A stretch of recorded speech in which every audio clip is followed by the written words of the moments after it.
Okay, now you can go. I can bring everybody out of their seats. Now you good.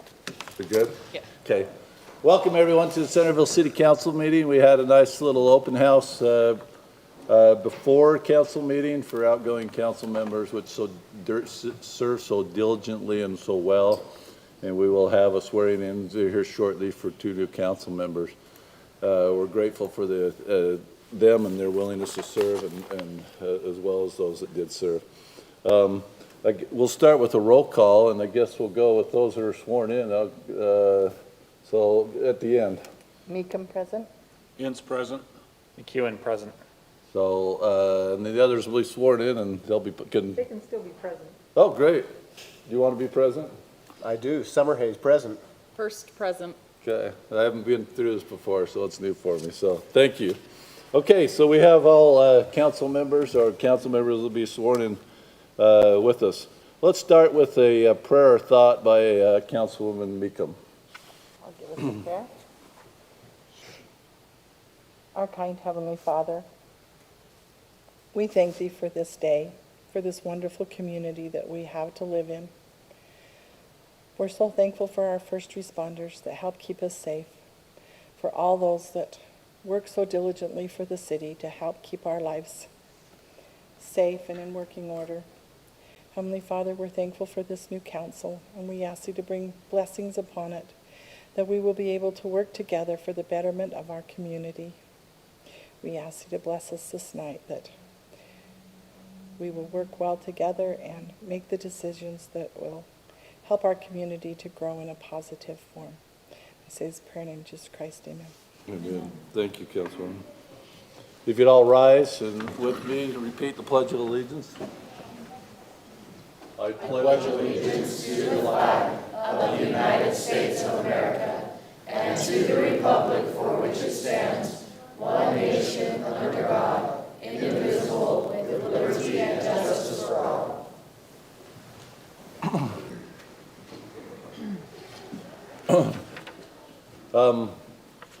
We'd like to excuse our city manager tonight, who's not feeling well, and wish him the best. The next part before the swearing in is our open session. Now, this open session is an opportunity for members of the community to keep your comments to a couple minutes, if you would, just to discuss anything that might be on your mind, bring up. Now, keep in mind that there is a public hearing tonight on the Smucker, final plat amendment, so that we'll have a special public hearing, and the time you can talk about that one at that point in time. So it would be anything else. There's no other public hearings that might be on your mind. For those of you that are here, come to the pulpit, state your name and where you're from, and then we have on the screen that those that are joining by Zoom, where they can call in. So that open session is now open.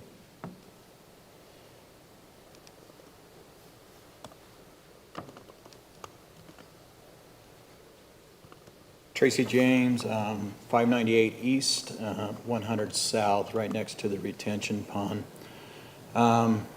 Several of the council members have seen me before on different issues. I started asking the question about the land next to the pond way back when Steve was the city manager, et cetera. So I still have interest in purchasing a little sliver as a buffer between our home and the pond. I'd like to make that purchase. I don't know what that process is. I understand that there's probably a process, and that money could go wherever you want it to go. Secondly, with that pond, I know that it has been deemed the Scablin Park, and I've been in contact with the Sons of Pioneers and their foundation, and have discussed and got their support with labor, et cetera, to maybe continue to improve those walking paths, bench areas, et cetera, and continue not necessarily a concrete sidewalk, but some walking path that continues where the concrete sidewalk ends all the way up, so there's some way to travel from that. Also, I believe there's an Eagle project up in there where the the bridge crosses over, and then there's a couple other Eagle projects in there. So again, I don't know who I need to speak to about that process with regards to making those improvements and helping with those improvements and maybe establishing it with some sort of a name other than just the marker for the Sons of Pioneers, but some sort of marker for Lee Scavelin. Thank you. Thanks, Tracy. We appreciate your willingness to look at that, and we'll take under advisement your interest in purchasing that property, working with council and staff. Any others? Any online? Seeing no further, we will close the open session and we will go to the first item of business, and this is the swearing-in ceremony of newly elected council members Spencer Summerhays and Gina Hearst, and the re-elected Mayor Clark Wilkinson sworn in for their 4-year terms, and that will be done by Justice Court Judge David Miller. Judge Miller?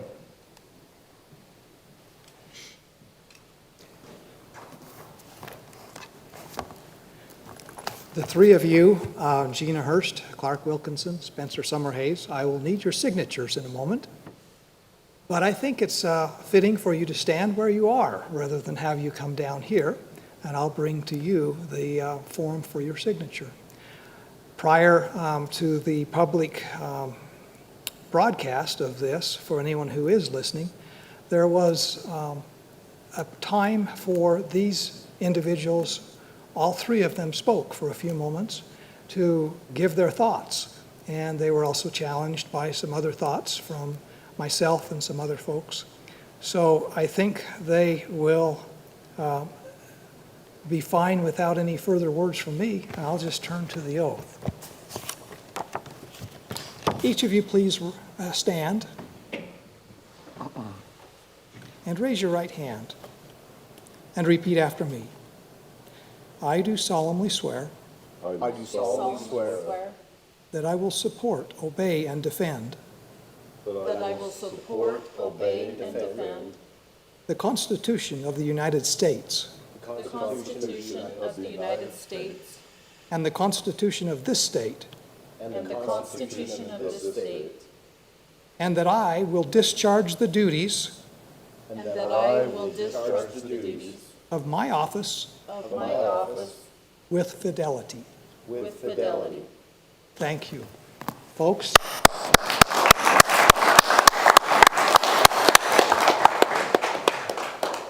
Mayor, have you add your signature here to make it recorded official?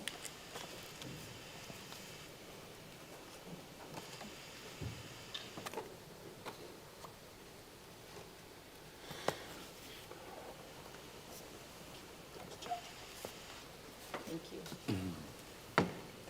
Thank you very much, folks. Give them another round of applause, please.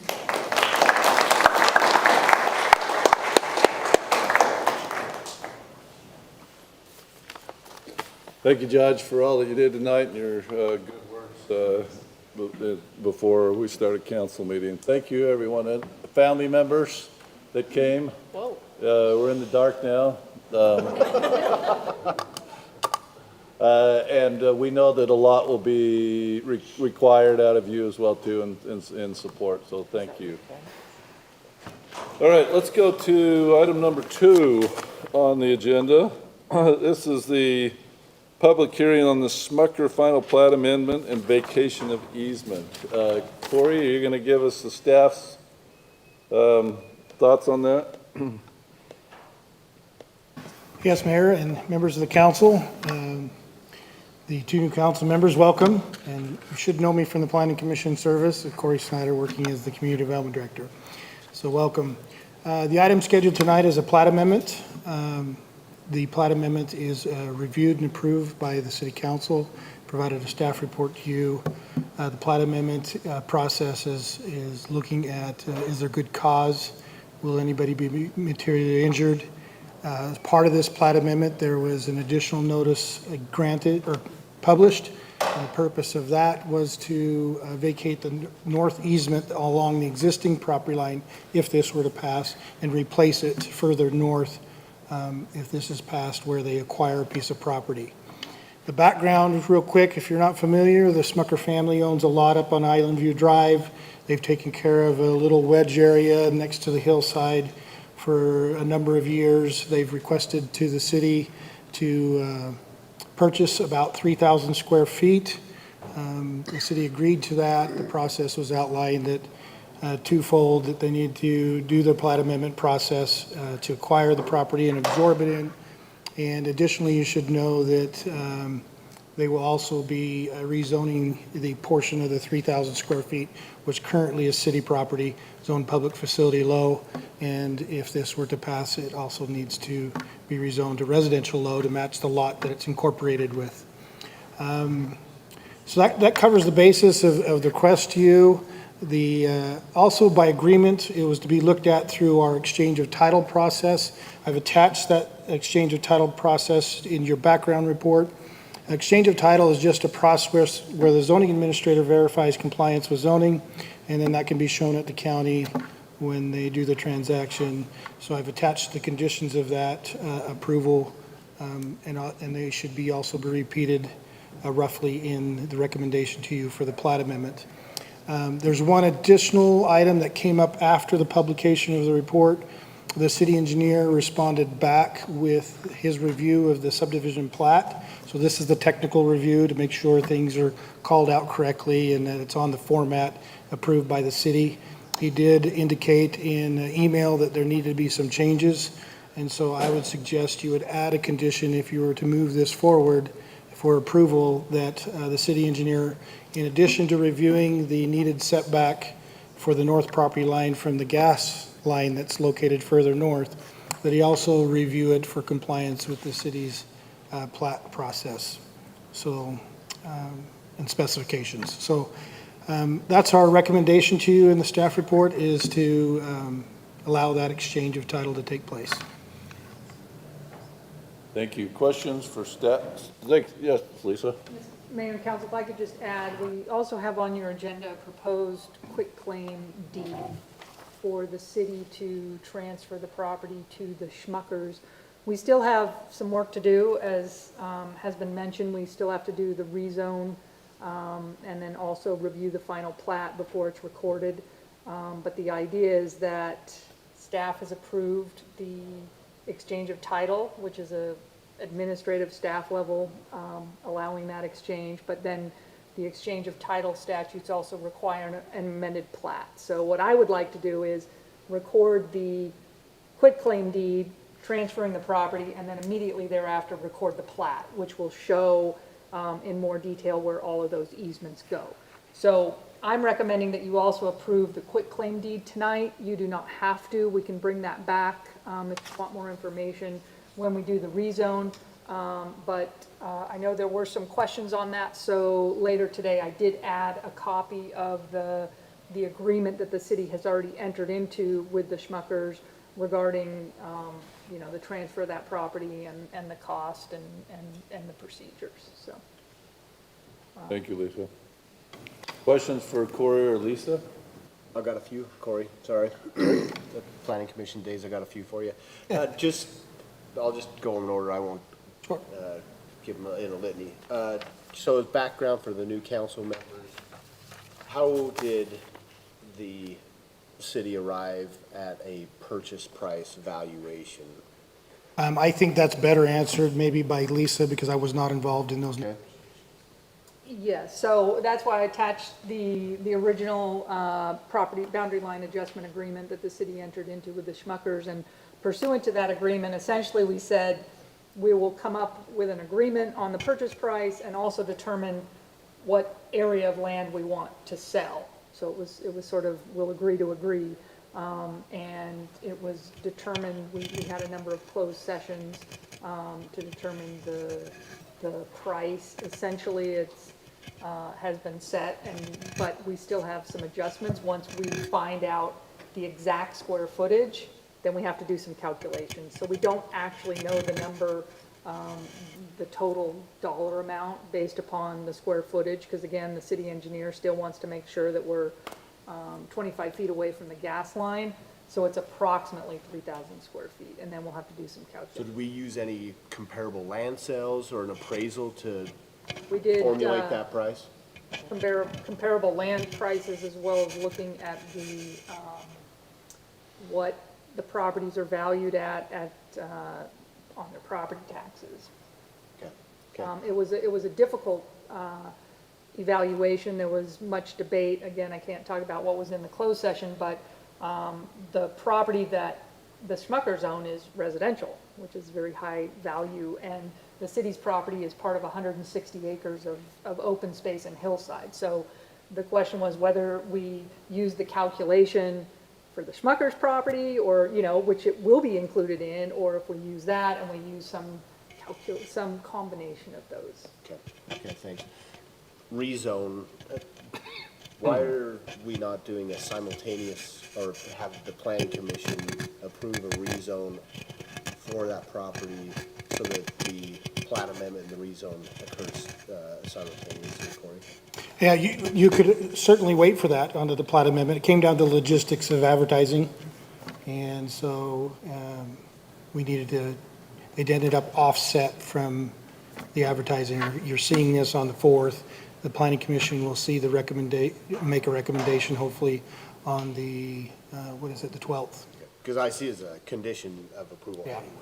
Just to Yeah, grow. if you felt uncomfortable with it, you're afraid that there may not be something to rezone, you certainly could make the choice to wait and table action until you see the rezone. From my perspective, in your plat amendments, it shows that it's compliant with either zone, the properties remain compliant. So the question is there any impact of changing the zone? And that's a discretionary. You want to do it conditioned upon that, or would you like to see it first? I think you have that choice. Okay. And then the last question is, when we talk about the easement, I see a gas easement, but I don't see it actually on the plat map. But are we just talking about a general public utility easement or a different type of easement when we're referring to it? It's a general, there should be an attachment that shows the original subdivision. I pulled the original subdivision. I saw that. And you'll see along there, it's a general 7-foot PUE on that north side, and it's being replaced when you see on the plat amendment to the new parcel on the north boundary. Okay. Just wanted to make sure there wasn't any. Good question. There is a separate easement for the Dominion gas line that comes down the hillside, and so the easement we're talking about being 25 feet away from is that easement, but also the vacations is towards. Yeah, it was agreed upon that we would maintain that distance between the Dominion gas, which is an easement outside of the boundary of the plat amendment. Okay. No more questions from me, Mayor.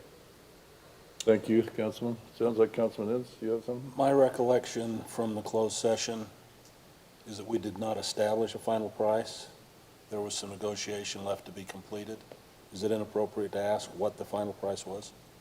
Well, the final price depends upon. Well, fees not in dollars per square foot. No, we have not, because we're still waiting for the final. So we're, We okay. have an estimate with, and then we have to do some calculations based upon the square footage and also cost incurred.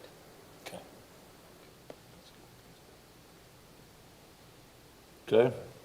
Okay. Is anyone here from Schmuckers that wants to address this?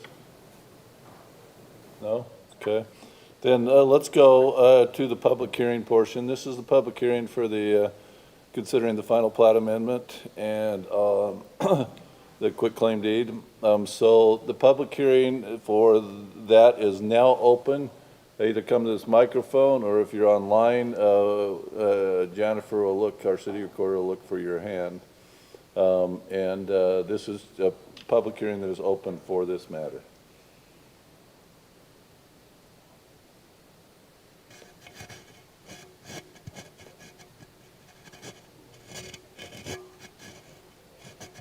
We'll give it a few seconds if there's anybody online that's behind.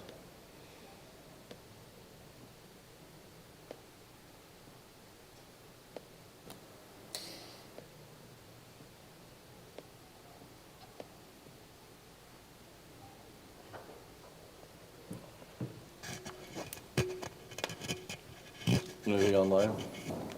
Seeing nothing here or online, we will close that public hearing, and we will come back to if there's any further questions for staff from the council.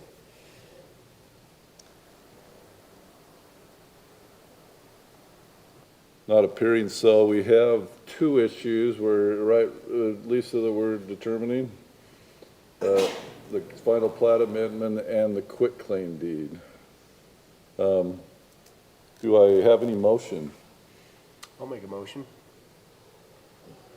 I hereby make a motion to approve the subdivision plat amendment of Island View G subdivision lot 53, relabeled as 62, subject to the items number 1 and 2 in the staff report, with a third and fourth requirement. Third being the city engineer shall review for compliance with city plat process and specifications as noted by Corey, and a fourth as noted and requested by Lisa, subject to approval of the quitclaim.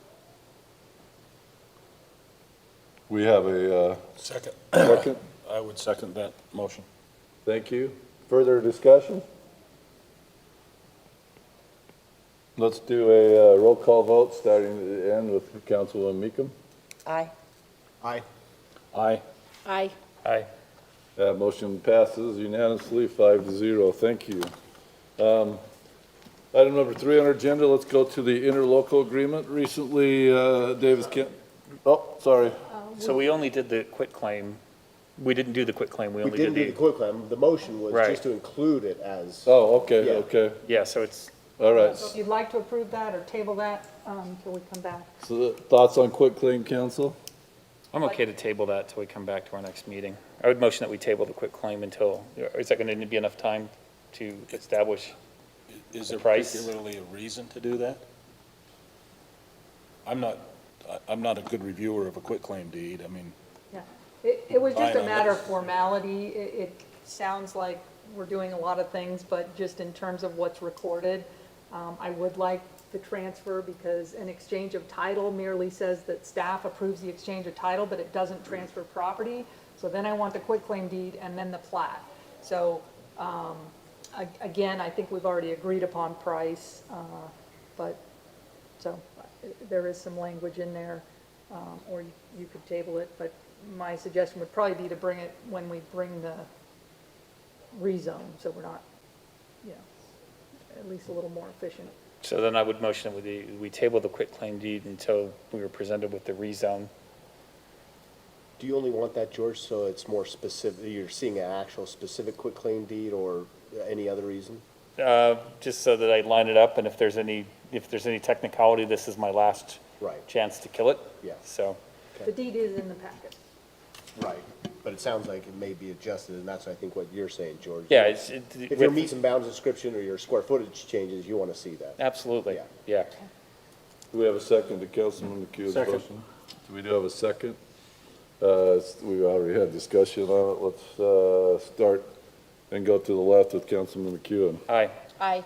aye. Aye. That passes 5-0. Okay, we're good on that one.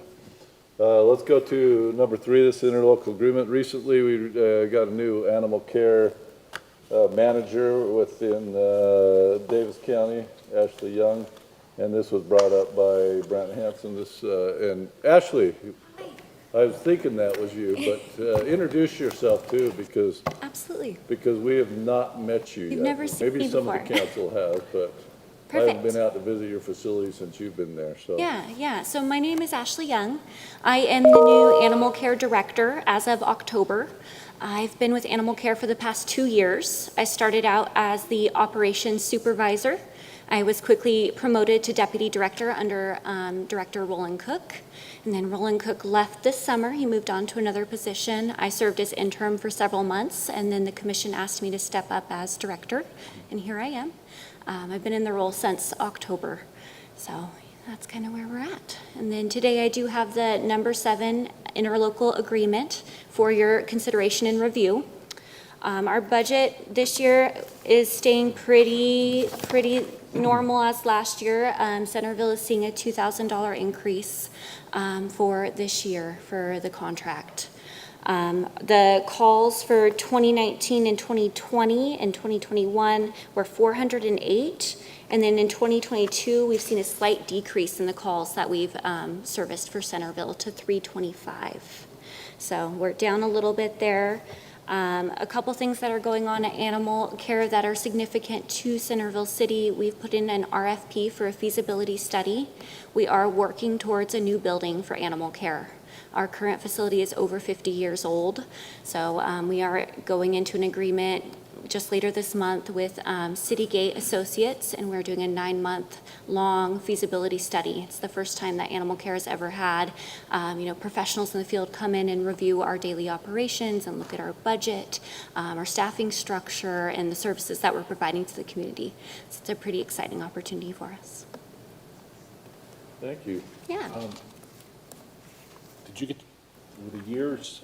I didn't understand the years on those numbers you just gave. Oh, so Sounded like you gave a number for 2022. Yeah, so for 2022, we were out, so this is average 2020 and 2021. That's how you're billed. And so we were out here on average 325 times. And so that's how you're billed for your contract. Okay, I didn't get that. I guess the other thing is we were assured by Commissioner Elliott that there would be some reconsideration of support primarily in the way of nuisance animals, raccoons, which historically we've had significant county support on a long-term basis, but recently have not had county support on. Wanted to be sure that that is something that you are looking at and working on, because that is something of great significance to people. Do you have any comments? Yeah, so we met later this last summer, with all the city managers, and we discussed wildlife and kind of where our place was in that.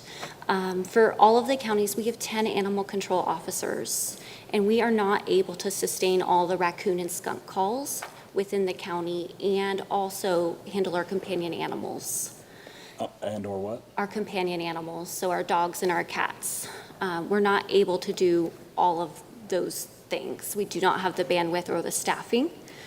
So we are not looking at doing wildlife this year. You weren't billed for it this year, and we're not doing it into the future. We don't have the staffing for it, and honestly, truly, it's a Department of Wildlife concern. It is something that we have done historically, but we're not able to continue with the numbers of calls we're getting for dog bites and animals at large and all of these sorts of things as our communities grow. So that's probably one of the number one complaints I get. I feel strongly that I would like to push to have them reconsider, even if it ups. I think if every citizen in Centerville had to pay an extra $5, because if it's Bill has raccoons, he's got to pay to get rid of them, but it's really affecting neighbors across the street next to him. I mean, so they're not really his raccoons. I feel very strongly the Division of Wildlife does absolutely nothing to help with the raccoons. So to say that it's their problem, they're not addressing it or taking responsibility of it. So we're leaving people all on their own. And I think we'd be better off as a community if we would share the cost and take care of it, as opposed to leave it to a few people that are trying to handle it. It is a real problem, and people are really concerned. And then we're seeing a few companies that some are reputable and some are not. So people are really getting taken when they're having to go out on their own because they have to do something. It's not safe for their kids, and yet they've got raccoons living in the, I've actually had them in my chimney, and they came all the way down into my living room, so. Oh, goodness. Love the little critters, but Yeah. I just feel strongly that you need to reconsider, and I will do what I can to rally other cities to help us reconsider and maybe get another staff member if that's what we need to handle them, because we do get a lot of complaints that you don't do it, and wildlife does absolutely nothing, because I've called them. Yeah, that is The other tricky. thing is that historically you did. Yeah. And our costs are up from what they were historically, and yet now you're saying you can't. Yeah, so as you know, population is booming in Davis County. We're having a lot more subdivision type developments. We're moving away from rural in many of our cities. And so our population is growing, and most But you people get more have tax pets. revenues every time that happens. We don't. No, we're not adding any staff, and our staffing has actually decreased over the years for animal control officers. So we need to bring Commissioner Elliott back in here and tell him to get you some more staff? Yes, I Okay, would we can love do that. And I echo the same. The concern is that from a wildlife management standpoint, wildlife resources, Department of Natural Resources, since they're fee-based organizations, they have even less budget than you do when it comes to that. So I'm totally willing to speak to other city councils on that same topic and say the rate needs to include raccoon control, because it's a serious problem. And as you're pointing out, if the wildland interface is changing due to increases in population, the problem only gets worse. It doesn't get better. Go away. So I would encourage you to be open to that dialogue, and we're happy to advocate with other cities that are impacted. I'm sure Bountiful would join us wholeheartedly in coming up with some sort of rate that worked for that. And in the past, if I recall, didn't you rent the trap? Wasn't it like $10, $15, and They were free. I remember you rented them at one point. There was It a has plan. changed at various times. Yeah, so at one point it was you paid the fee, you picked up the trap, and then if it caught something, you called, and then it was picked up. Right. And then there was a time when you had to take it to them, but you still provided traps and they would provide the disposal. One of the problems is that most people don't have the ability to dispose of the animal properly. Correct, yeah. And the other thing that my initial comment was is to make sure that you were aware that Commissioner Elliott committed to the council that it would be looked at and done. Okay. Well, not done. It would be looked at and attempted to do something. And so what you're telling us is the opposite, and it is something that's important. Yeah, how long ago To was three that of with five of us, Commissioner Elliott? 2 months ago, 2 months 6 ago. weeks, 2 months. Wow, okay. In his long hair stage, so it's very recent. Okay, excellent. Mayor, So, Brent has a comment. He'd like to ask Ashley a question. He's on Zoom. okay, Brant, do you want to ask Ashley a question? Yes, thanks, Mr. Mayor. Actually, if you could, for me, help council, if you could discuss a little bit about the transition that's going to be occurring, moving away from the assessments to the property tax assessment. This might help council understand a little bit about the funding and what's going forward. It doesn't really address the raccoon situation, but there's going to be a different funding structure for animal care going forward. Is that okay, Ashley? Yes, absolutely. So this is hopefully, we're pretty certain, our last year of doing the interlocal agreements, and we are moving to our own funding bracket, similar to like the libraries for Davis County. So it will kind of take this process out, and then we will be taxing our taxpayers individually. I don't have a ton of information at this point. It's still in the works, but it is something that we've been meeting with the city leaders on and looking at. Who will make that decision? That's our commission is looking at that. Yeah. Well, Ashley, I have a couple of questions. Number one, we have a couple of council members that are willing to go talk to other city councils. I would imagine that other city councils would want the same problem addressed. I'll do it with mayors. So the first question I have for you is, recently I talked to a resident and they brought up this raccoon problem. If they call you, what do you tell, not just you, but your department? What do you say to them? We recommend pest control companies in the area. Okay. And number two, in addition to talking to other mayors and other council, we'll get you out to COG as well too, where we meet monthly with commissioners and the mayors as well too. Because I can't believe that there's other councils and mayors, don't feel this way too. And I realize that you're saying you need more funding, we need more people, but. Yeah, that's the tricky part. We're definitely open to helping if we have the bodies, but we're having to pick between, do we go out to the dog that has bit somebody, or do we respond to the raccoon when there are other resources? People don't necessarily like those other resources because they come at a cost, and that's tricky. But our primary focus is those companion animals, picking up the stray dogs and the dogs that have bit people and things along those lines. That's what our staff are trained to do. Mr. Mayor, I'd like to also just add, when Ashley and I first met, apologize for my voice, this is the best it's been actually in 5 days, is when we first met, I asked Ashley, we discussed the raccoons, and is there a way for at least the county to prepare a preferred list of exterminators that we could call, or maybe they have some sort of contract for reduced price because they're on a preferred list that they could hand out and we could share on our website. I don't know too many animal care, animal controls, even in the country. I have a pretty extensive background in animal care now that offer any wildlife services. I do feel that I agree with council. When it was offered and then taken away, that makes it challenging, but not many. I can't think of one that actually deal with wildlife. I'm sure they're out there, but that's not the primary goal of animal care and control. And so we are needing to find a way.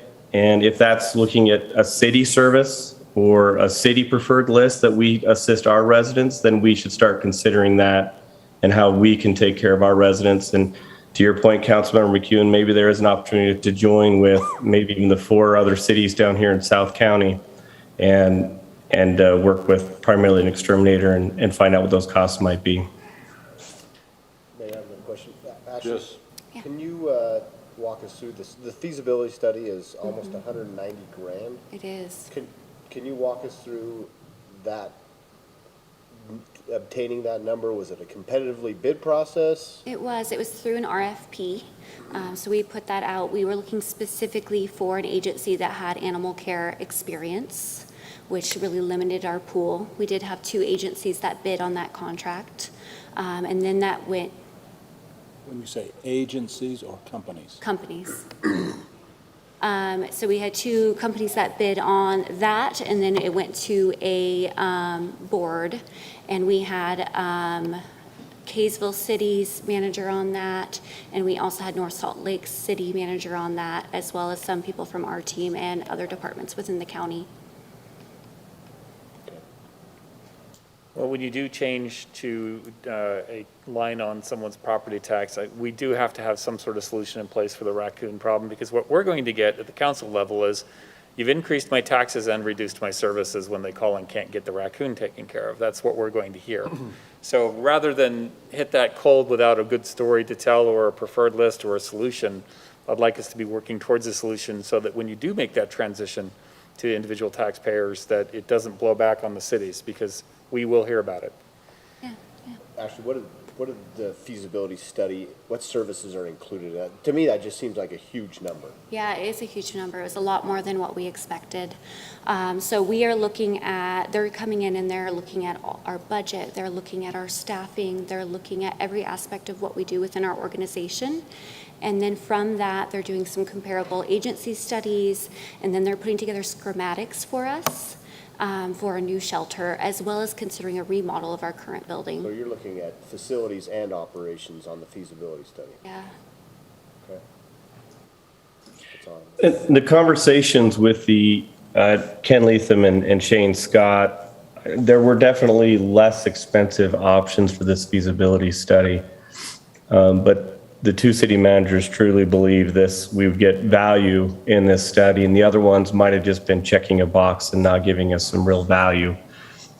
So there really was, at the end, when they asked Ashley and the commissioners, who did you go with? And they shared that this more expensive one, the city managers were relieved, to be honest with you, because they feel like there's going to be the best value out of this group, and they're going to come in and do a really good job. So Thanks, Brent. I have faith that they'll do a good job. Brad, did you have anything else on this? Ashley did a great job, but did you have anything besides what you did? Honestly, just to thank Ashley, I'm really looking forward to work with Ashley. She has a passion and she truly cares about animals, and I think she's prepared to run this, and I hope she'll be in for the long haul.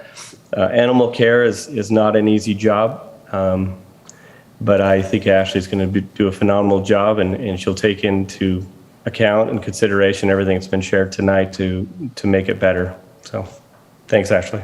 Thank you. So Ashley, I'm going to give you a phone number, and if it ever calls, you say, we do not have any cats Okay, I'm ready. for adoption.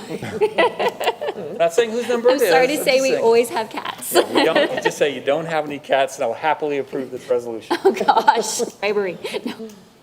at its finest. I would motion that we approve Resolution 2201, or 2022-01, amending the amount Centerville will pay to $54,835.87 to Davis County for providing animal care services in the calendar year 2022. Second. We have a motion and a second. Just for clarification, plus there's a little bit more for the capital improvement project. I did the 54, and it's a breakout of 52 in the, Oh, okay. yeah, so I just did the total number. You good with that, Lisa? Okay, so we have a motion and a second. Can I ask Ashley? Further a question? discussion? Yes. Okay. Ashley, can you just, I'm new here. The increase on the employee salaries from 7% to 11.5%, is that approved by the county? Who approves that? Yeah, so our entire budget goes before the budget committee within Davis County, which includes our commissioners and the clerk auditor and some other key people in there. So that is approved through them. Thank you. All right, and if there's no further discussion, let's do a roll call vote. We'll start on my left and go right. Councilman Ince. Aye. Am I, okay, yes, Yeah. aye. Aye. Aye. Aye. That motion passes 5-0. Thanks for taking your Thank time you. tonight to Thank come, you, thank Ashley. you. Appreciate you. Good luck in your new job. All right, let's go to item number 4. This is the municipal code and fee schedule amendments regarding the cemetery regulations for the niche walls to allow cremains. Is there anybody from staff that wants to talk on this? Is it you, Lisa? I just saw Bruce here, so I didn't know if it was you or him. So go ahead, Lisa. Yeah, I'd like to just give an introduction. The city council approved an ordinance and a resolution in December, providing for a new niche wall in the cemetery, and also, so some regulations in the ordinances as well as fee schedule amendments. And at that meeting, the city council requested that we change the ordinance, because at the time, staff was just recommending one set of cremains per niche space based upon information that we were provided that, you know, that's about how much you can fit in there, but it also, the council requested that we look and see if we can just put 2. And so our Parks and Recreation Director is here, and he can talk about some of the information, but it does appear that you can fit 2 cremains in one niche space, but it's a 10 by 10 space, so as long as you can fit both of those in an airtight sealed container. So the ordinance amendments provide for all of that and say, as long as you can fit it in, you can have 2. But it did create some complications in the fee schedule, because we were saying, well, if you want to add a second set of cremains, what we're proposing is a $200 fee, which is basically opening it up and putting in the 2 remains. But I did add that if you're putting the 2 cremains in at the same time, it's only 1 opening fee. So that's what we were trying to get at in some of the language in the fee schedule is, if you put both of the cremains in at the same time, it's going to be included in your regular fee. But if you come back later to put that in, then it will be the $200 extra fee. And then also an extra fee for anytime you want to change the nameplate, it's going to be $200. So if you want to, if you just put them in and then we have to come in and add another name or dates, we can look at that, and we can also sort of monitor that and see if we want to go with more of an actual cost sort of fee. So anyway, we're just bringing back the municipal code amendments, which are the regulations, and then the resolution, which is the fee schedule amendment. So the only changes we're making are what's in red on this. We've already agreed on the prices. It's just the red is the only thing that we're voting on tonight? That's correct. So the ordinances and fee schedule that were adopted in December are already in our code book. So these are just the amendments coming back to accommodate 2 cremains in 1 niche space. So Lisa, we're obviously in culturally and locally new territory here on cremains, I think it's safe to say. When you're talking about 2 cremains, you're saying if they fit together. How do we determine that the first one will allow the second one to fit? Is there a specification on the vessel size in order to allow the second one to fit? Well, and that's what we're saying, is it has to fit, whatever you're doing, it has to fit in the 10 by 10 space. I know, but So you might have to- how does the second one know, how does the first one know that it's small enough to allow the second one in? Do you see what I'm saying? And they might have to change their urn, because, yeah, and Bruce, you can speak to this, but some urns are too big, and that's staff's concern, is they're gonna get there, and it's not, even with one, it's not gonna fit. And so we're trying to be very clear in our ordinances that whatever you put in there, it has to fit in the 10 by 10 space. It's not the city's issue. You need to get something that fits in there. And it might be something less And how will they aesthetic. know it fits if you don't, if, It's a 10 by 10 by 10 by 10 cube. Right. So, I understand that, I guess, is, but if you're having two cremains in there, somebody who puts it in first, are they gonna only get half of that volume-wise? Do you see what I'm saying? Well, normally it's going to be a family or person that owns the space, and so they have the responsibility. I just didn't know if there were two distinct families, if you're gonna put it up for two cremains. oh, no, this should be one owner. Put two people. Thank you. Right, okay. Right, no, this is one owner that is deciding to put two, Put mom and dad. two You're not gonna have families, anybody put in right, there with you. right. That's okay, I'm okay with it, I just didn't know if somebody else might not be. No, Although, I'm Ash anyway at that point. you know, if you were able to get with a friend or someone that already owned one, you know, maybe Yeah. you could talk about it too, but that would be outside of what the city is involved in. So. Okay, thank you. I don't think we limit it to family members, but. the- right, but we're So not that's- selling them separately. So Right. if you can bring So your it's- friend in, you can Right. be buried with your friend or your family or your neighbor. But you own it, so you decide whether it's your friend, your family, or your neighbor. Thank you, as a new council member. The city will actually only keep records of two sets of remains. You could put as many in there as you'd like, Okay. but we're only going to keep records of two sets of remains You could stir up per niche. and be quiet. Well, and I think that we add this, Bruce, that, because again, it is complicated, that, but I think you have to make that decision up front. Right. Or they end up paying extra, you know, and that's kind of the idea, is that they're saving money by only having to purchase one niche and put two sets of remains in there, and by not doing them at the same time or making changes each time, it's going to be an additional fee for opening and closing, things like that. So if the idea is to save money, they're wisest to do it all at once, so. So Bruce, I have a question while To you're. die at the same time.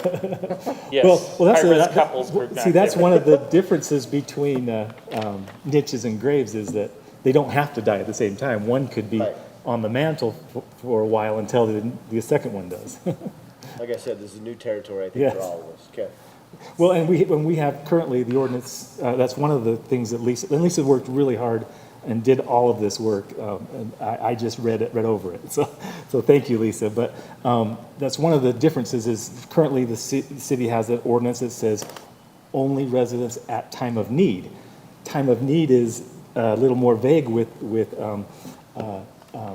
cremains. We actually have a resident right now, a customer that would like to purchase a niche for her husband, who passed away quite a while ago and was not a resident when he passed away. And so the way the ordinance is written is a resident at time of need, when they die, can purchase one for themselves and a second for a partner or spouse. So she can't purchase one right now to put her husband in, but when she dies, they can purchase two and put her and her husband in two if they'd like. So just some differences of things because of the differences between cremations and graves and burials. So.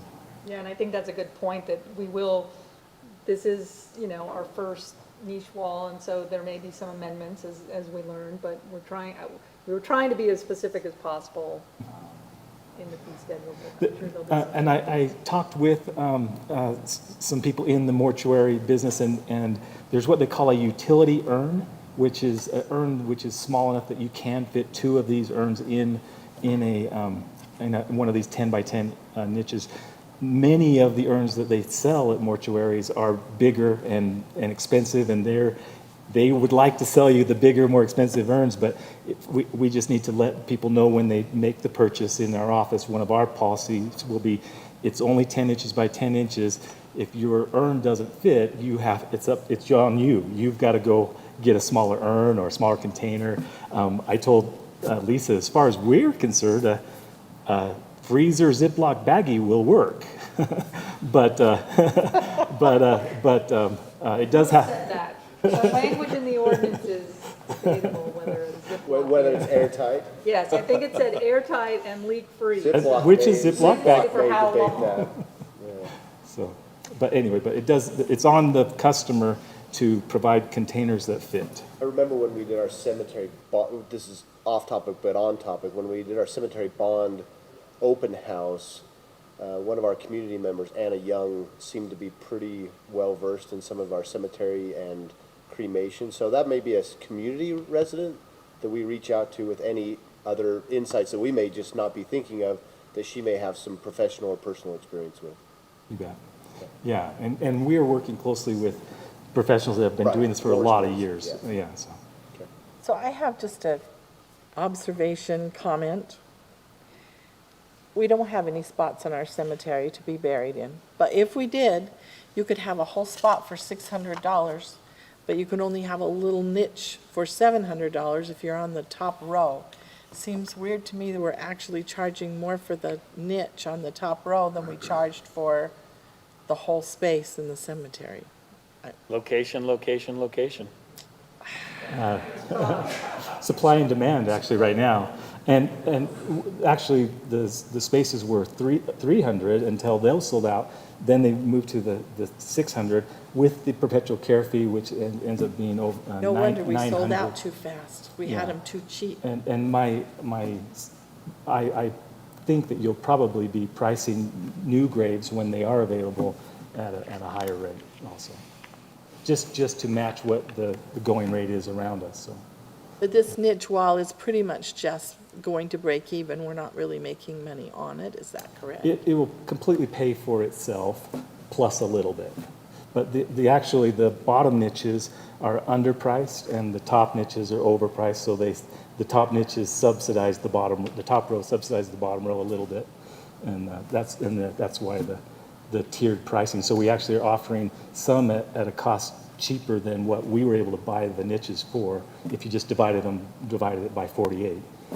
So we priced it that way to give some folks a break on price, and those that want the one on the top row pay a little more.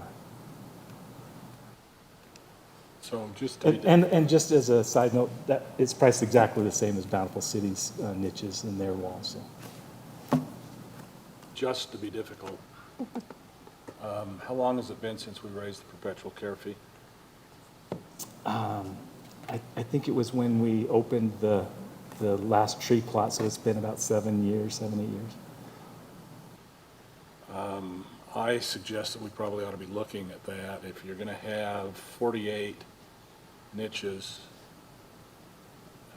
taking up the space of less than, probably more than one grave, but less than two, you got 48 times 200 in perpetual care fee.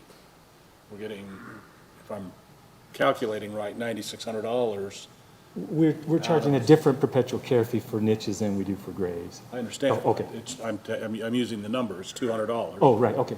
Times 48, it's $9,600 in an area of space which is approximately between the size of one grave and two, Yeah, a little bigger, but yeah. okay? And we're only getting $600, 300. 300 apiece. If it's approximately the size of two, that's $600 for the same space. It says we need to at least, and especially with you looking at the inflation and everything else that's happened, we really need to update that perpetual care fee.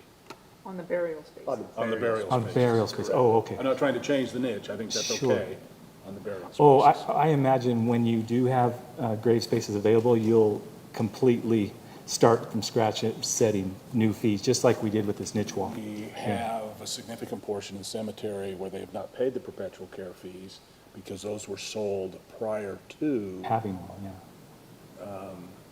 the requirement. Today, if we had a space today, perpetual care fee would be paid at the same time that the space is purchased. But that wasn't the case until about 8 or 9 years ago, right? Yeah, about, yeah. Therefore, there's a significant number probably of the spaces that still haven't paid their perpetual care fee. Actually, probably closer to about 18 years ago is when we started the perpetual care fee. But And it wasn't, initially, you paid the perpetual care fee when you opened the grave, not when you bought the space. today, you pay the perpetual care fee when you buy a grave. Right, and/or when we open the grave. If it If you has, haven't paid it, you do it when you open the Right, grave. What I'm right. saying is, we need to update the fee. yeah, I totally agree. Bruce, Bill brings up a good point. How many burial plots are there that have not been assessed a perpetual care fee that will be paid? That's a good question. And the Yeah. follow-up question to that is, were they guaranteed by right of ownership of that burial plot, that price at that time, or is that an updated fee at that point? Right, so the burial right, once they purchase that, that doesn't change, they've purchased that, so they Correct. have that. But the perpetual care fee and the opening and closing fees, they fluctuate every other year, we revisit those, So yeah. you see where I'm going, I'm piggybacking off of what Bill said. Right. Is I agree with Bill's point that if we haven't updated those fees, we should update those fees to be commensurate to what they really should be. Sure. Not that we're trying to take advantage of people that have not paid a perpetual care fee, but to match the cost of maintaining the Sure. cemetery moving forward. Lisa, can you tell me when we updated our cemetery fees last time? I'm thinking it was only about 4 years ago. Well, our fee schedule on Unicode does have the legislative history, but we readopted our entire fee schedule in 2017. And at that time, the perpetual care fee was $300. So it doesn't appear that we've upped the perpetual care fee since at least 2017, So, but that's yeah. the only legislative history I have. And there are some really old ones that actually paid the perpetual fee was included with them, because I have a certificate of ones that my grandma bought, and they actually include the perpetual care That fund. was the basis So, of my question. I don't know that. Sure, yeah, and I don't know which. I don't know that we can charge I them don't, I don't because know that we have the it's, records to support that. Right, and I think our No, ordinance and I'm not reads, suggesting we're doing Right. that. That's why I it asked. reads what I that only if asked they have Bill. not already paid. Right. so. And what happens when they come in, for the burial, we look at the. That's when the we pull burial up the right record and- See, we go back to the records, there's these old books, and they pull them out based upon the number and see if they've already paid. And if they haven't, then they're required to pay. Yeah. But it's not a bad thing to analyze it in terms of costs. Yeah, I would say if we're successful in acquiring land and getting the bond before interest rates jump twice in the next 6 months, then I think before we actually start sales in the new cemetery, that we should have a new fee schedule that incorporates all of that. Yeah, Right. definitely, Definitely. yeah. That was my subtle way of saying we should open the next cemetery in the summer, which we probably can do. Probably gonna be a tough schedule, but Yeah, you just need level ground. Anything else for Bruce? Questions before we look I for a would- motion on this? I would make a motion that we approve 2022-02, the resolution 2022-02,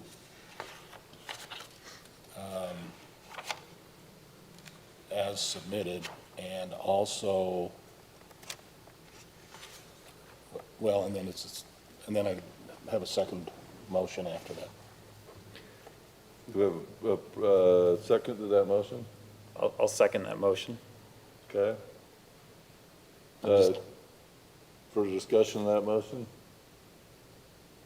Then let's vote. Councilwoman Meekum? I, Aye. Aye. Aye. That motion passes 5-0. Councilman Ince? And then I would like to direct Bruce to provide us with some review information and comparative information on perpetual care fees, particularly on burial sites, or burial plots, and come up with a recommendation for a fee going forward. You bet. I can support that, but I'm going to add one more, which is, we've talked about the concept of burying veterans and niche walls up in Freedom Hills Park. I'd really like to see that advance as to what would be required to actually get some niche walls up there. Councilmember Q, and just so you, where I have that included in our upcoming budget as funding for that. Great, perfect. We didn't cover ordinance 2022-01.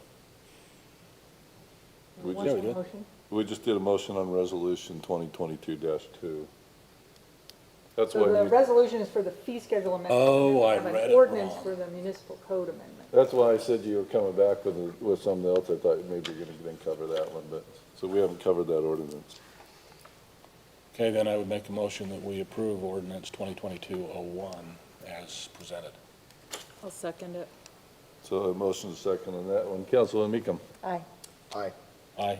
Aye. Aye. that passes 5-0, thank you. All right, you got your marching orders, right? Go through council member. Thanks, Bruce. Get back to us on, thanks. Lisa, just as a question about general fee schedules, do we have the legislative right to build in annual escalators into our fee schedules so that we don't have to continually revisit fee schedules, that they're self-managing? Does that make sense? We did such a thing with the water rates. It was a 3-year, but then we had to implement them. I think it's something we can talk about. Fees cannot be revenue raising though, so you have to analyze them annually to make sure that, that's the cost. Right. It's not a bad idea to annually review your fee schedule, make sure it's supportable and that it's paying for itself. There are some fees that are paid out of, general funds that have to be subsidized, so. So you couldn't probably use CPI even at that, because that may not be tied to the specific fee that you're Exactly. assessing? The cost to the city. Okay. Particularly with land use fees. Right. They have to be supportable.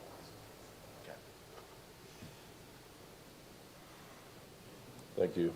All right, let's go to item number 5. This is the administrative rules regarding our concussion policy. I believe Bryce King, our recreation coordinator, kind of discovered this, and he talked with Lisa about it. So, Lisa, you or Bryce talking about this concussion policy? I can give an introduction, and if you have any practical questions, you can ask Bryce. But yeah, I want to thank Bryce for bringing this to our attention.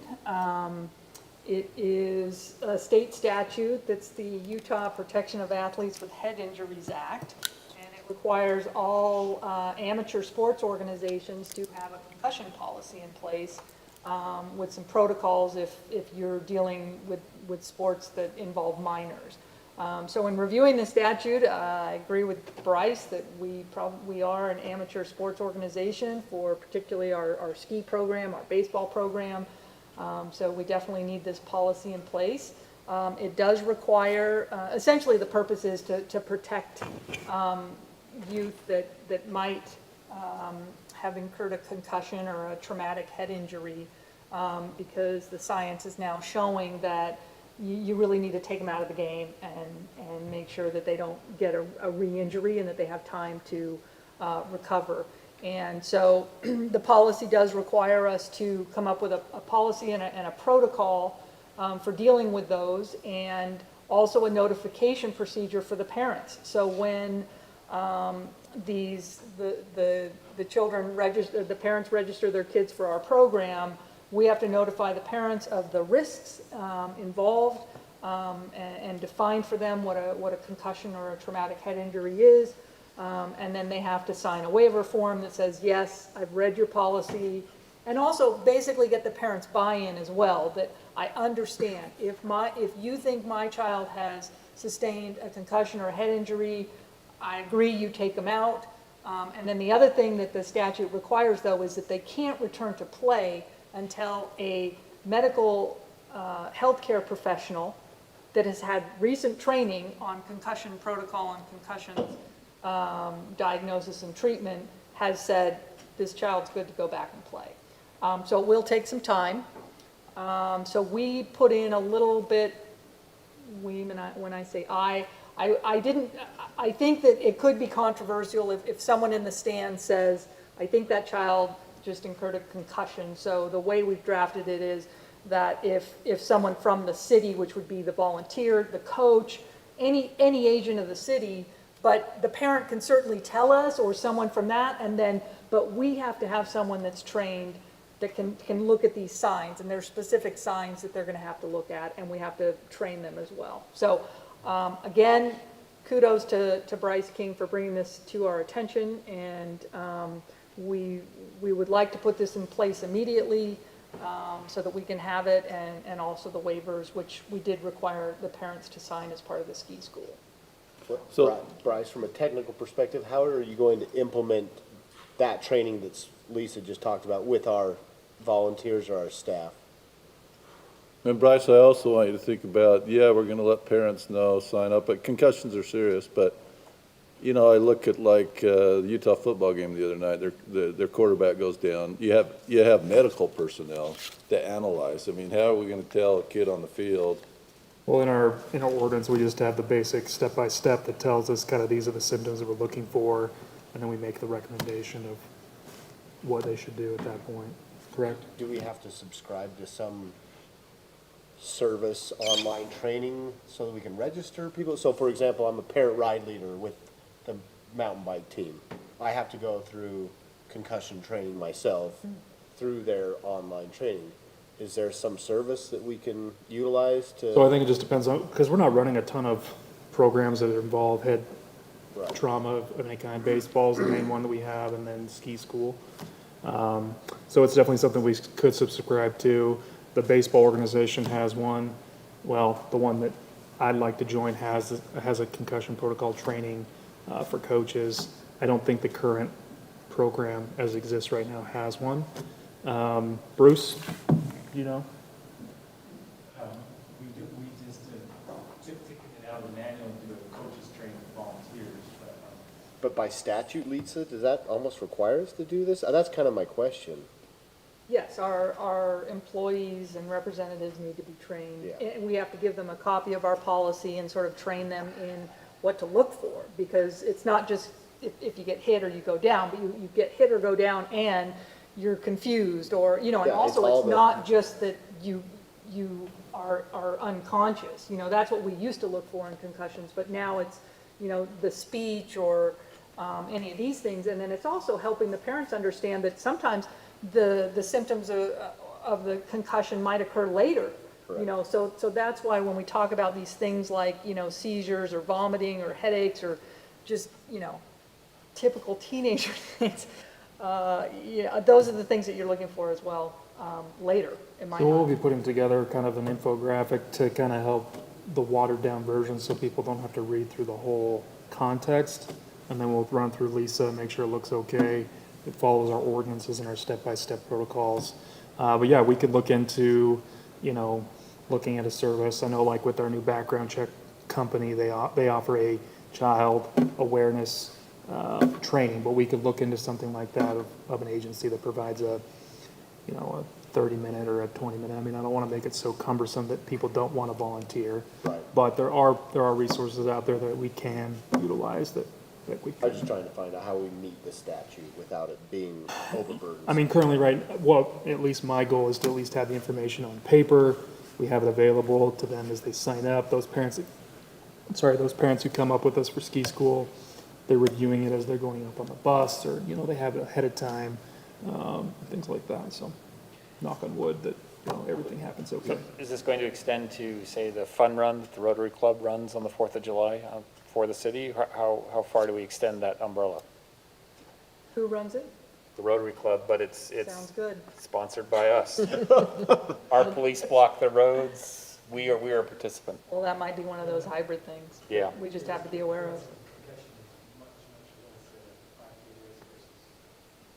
Yeah. I mean, It's not a- in the agency that I used to work for, I mean, we erred on the side of caution for everything. I mean, thousands of kids going through our programs every season, so if a kid showed any kind of symptoms or any kind of program, we just were prepared to take the next Well, steps. for what it's worth, during the Halloween fun walk 3 years ago, I was handling one of the corners, and a lady in the city was walking, stepped off the curb where there was a fairly significant drop, fell, hit her head. Did she have a concussion? I don't know, but she was impacted enough that we called an ambulance. Now, ultimately, she refused to ride in the ambulance, and I brought her back to the city where her car was. She easily could have had a concussion, so. Yeah, and it's good to have this reminder, but again, the statute and our policy is just covering our programs dealing with those that are 18 and under. Sure. But yes, it's good to just have that awareness, and, you know, like I said, I think that we're learning a lot more about concussions and what to look for and Yeah. how serious they can Said that be. you have to have training because you're I'm a parent ride leader. You're actual participating with the youth there. does so- that come through the school district? No, it's a national league, but that's why I was saying, I didn't know if there's a way to piggyback on it, just to meet statute requirements. I mean, it would be nice to just add a module to one of the programs that we're signing up for or something, because there are a lot of, you know, the sexual harassment and But that was, this kind of yeah. training. You have to do both of those. Well, we can reach out to IRMA or to the National Youth Sports Alliance and kind of see if there is a standardized training or something that we could use. I think that's a good idea. You could can you look program by program? Are we still associated with Pony League for baseball? I mean, does Pony League have those guidelines out there? I don't know. So those kind of things to look at. I was gonna say, I am a little concerned on the language on the training. I think it's solid with the parent notification, but it says that employees, coaches, volunteers, or agent of the city should be provided annual training. I would like to see that just a little stronger, because I feel like when I had a son that had a concussion this summer at a soccer camp, and I talked to his coach a little bit today, because I remember after that happened, my son, when he got home, he said, well, they were asking me all these dumb questions, but he was definitely assessing, and my son ended up in an Instacare, but because of their quick action, my son was, prevented, his was, taken care of quickly. He said they cannot step onto a soccer field or a game without that training in place. I know we don't want to eliminate our volunteers, but we also want to provide them with appropriate resources. Some of these parents for these baseball programs, they're volunteering because their kid's playing baseball and may not be aware of some of this stuff if they haven't had older children in those programs. So, and I'm happy to field that one, Bryce.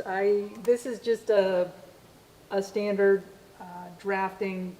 I agree that our employees should have training, but if it's not statutorily required, I don't want to put something in our policy that we're going to trip on. And just reviewing the statute, it does say that we have to ensure that each agent of our organization is familiar with, has a copy of, the concussion and head injury policy. So we're just saying we think they should have training. So we will have training, but I didn't want to make it mandatory given the language in the statute. Okay. Yeah. We will do our best to do it, and they should do it.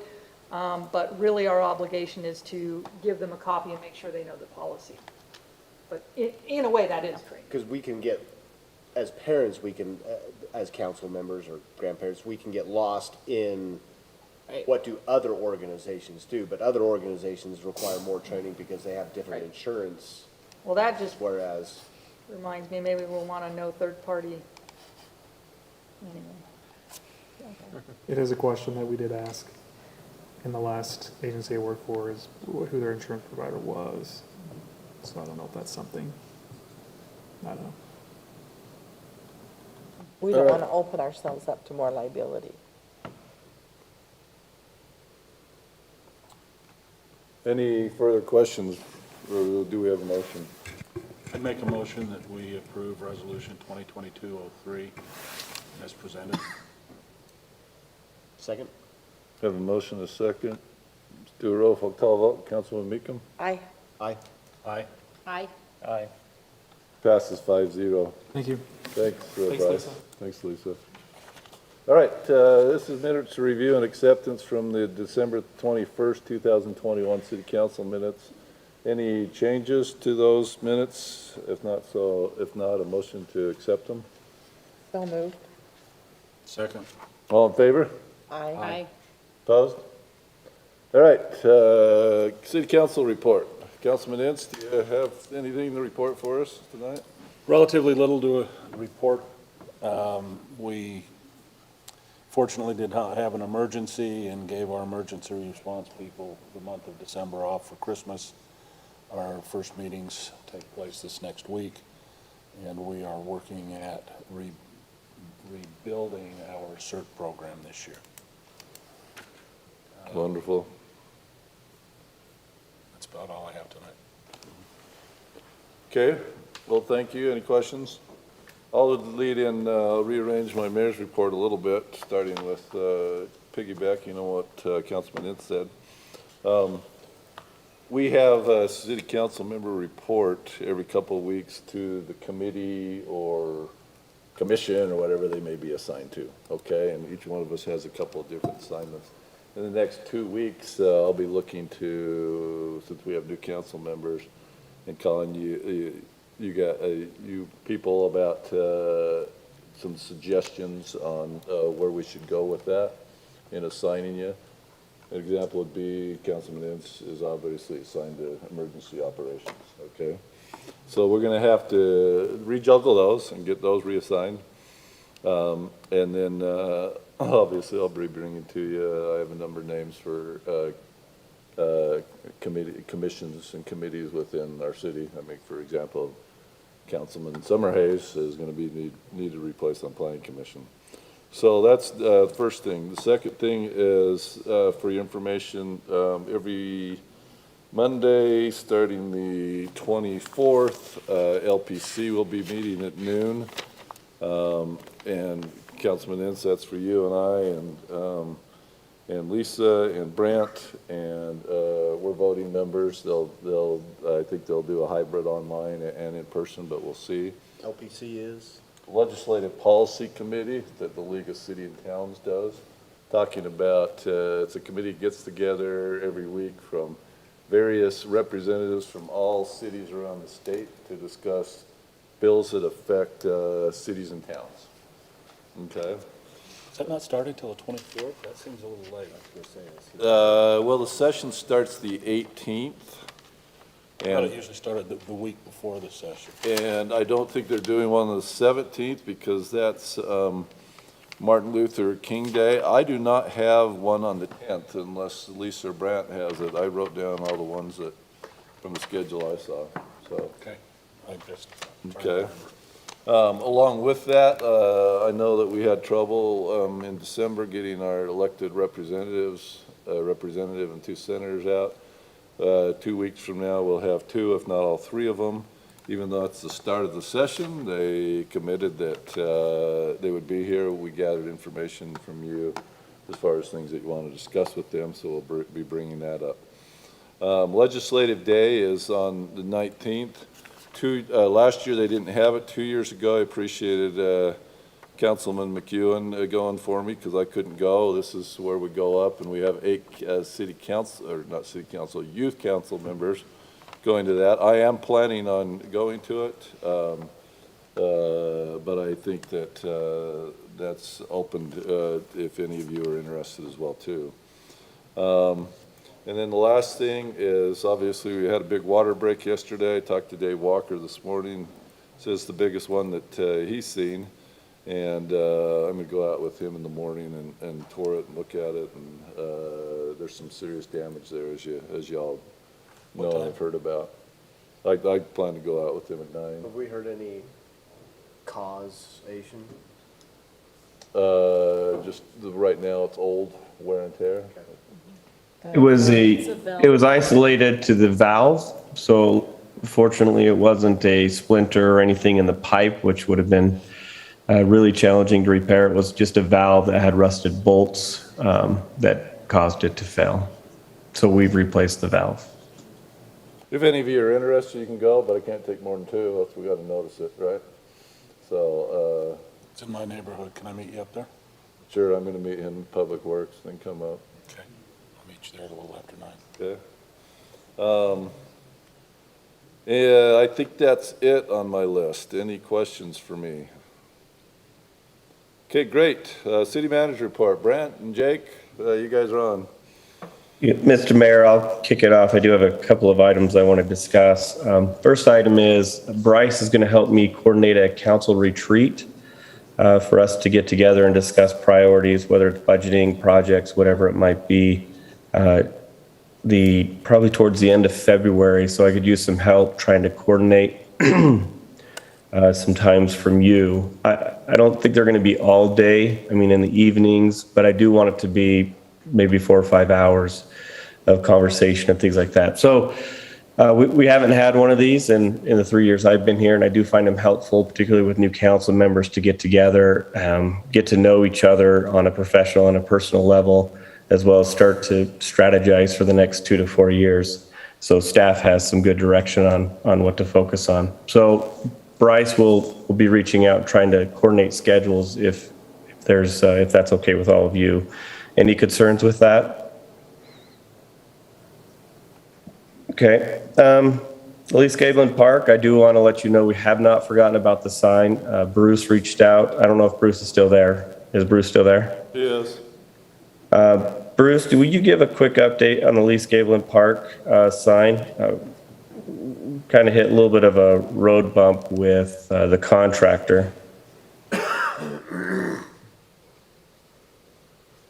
So back in February, March of last year, we had contacted Duracrete, who has done several of the signs that we've got. Our cemetery sign, our Welcome to Centerville sign, our Freedom Hills Park signs were done by them and were recommended by ESI Engineering.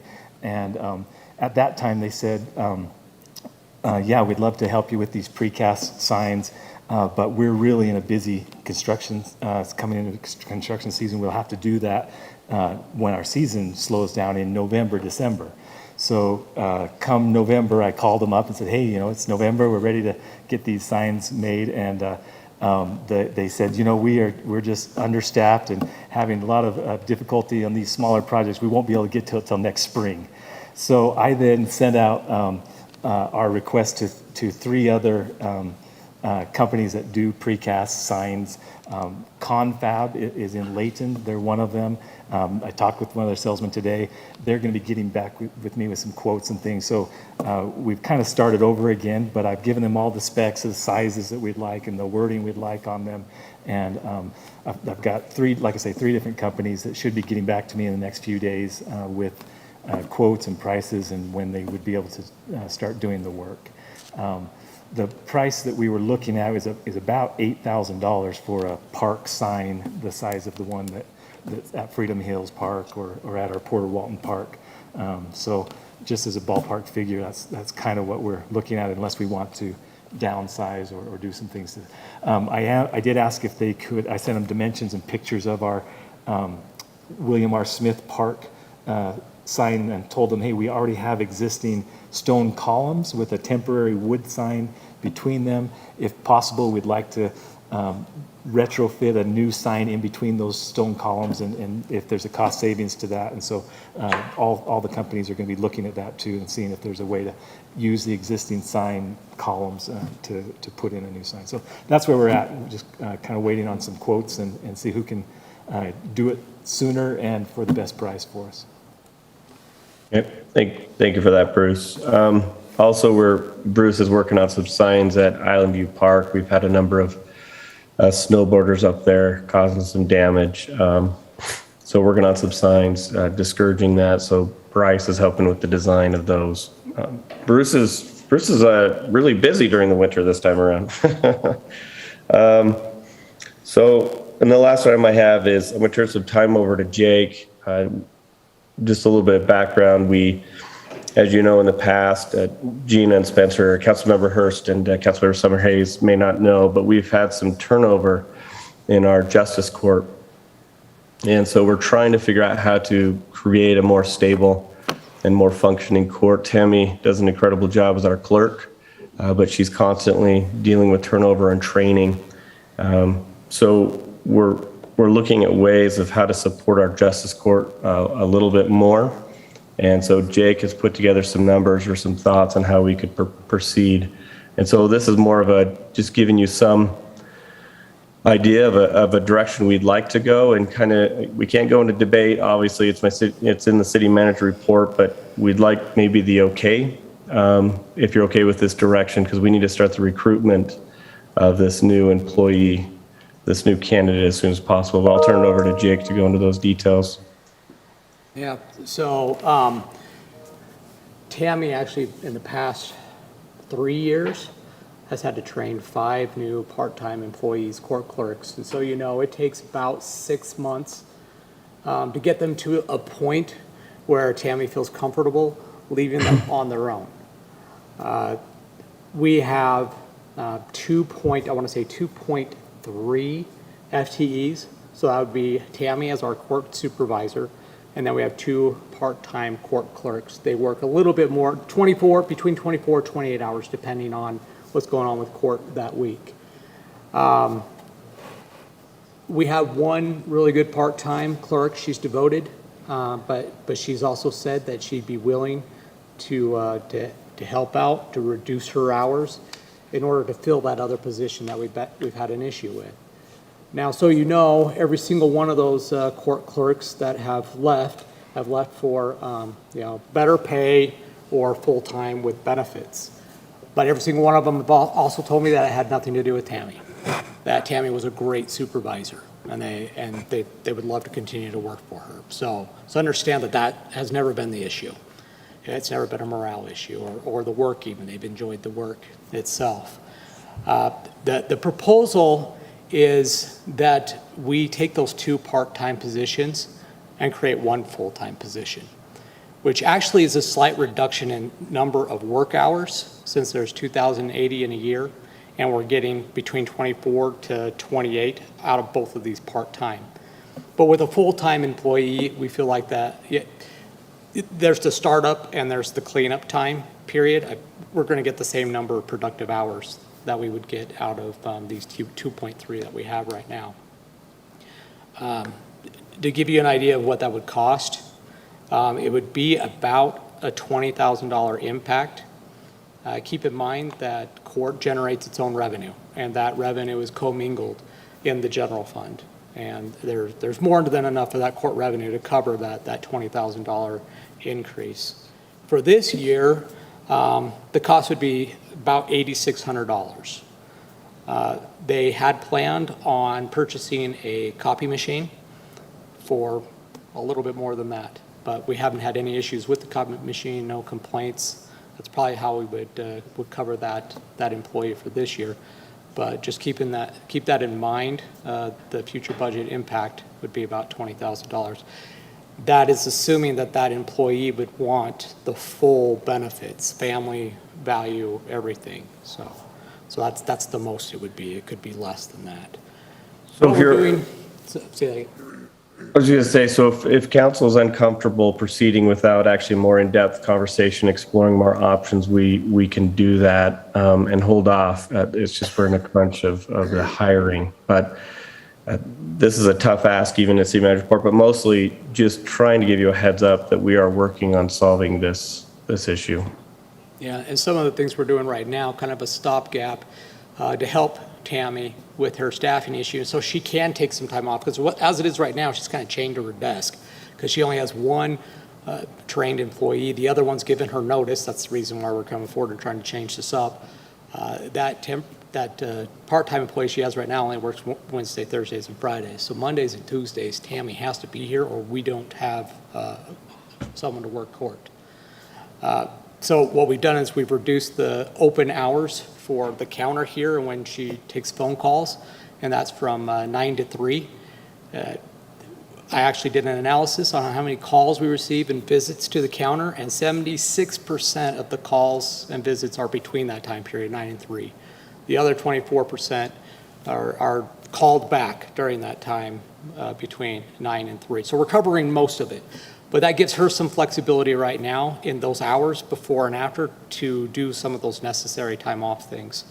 And we're also, encouraging her to take the time off on Fridays. Courts are on Thursdays, so she generally can't take Thursday off.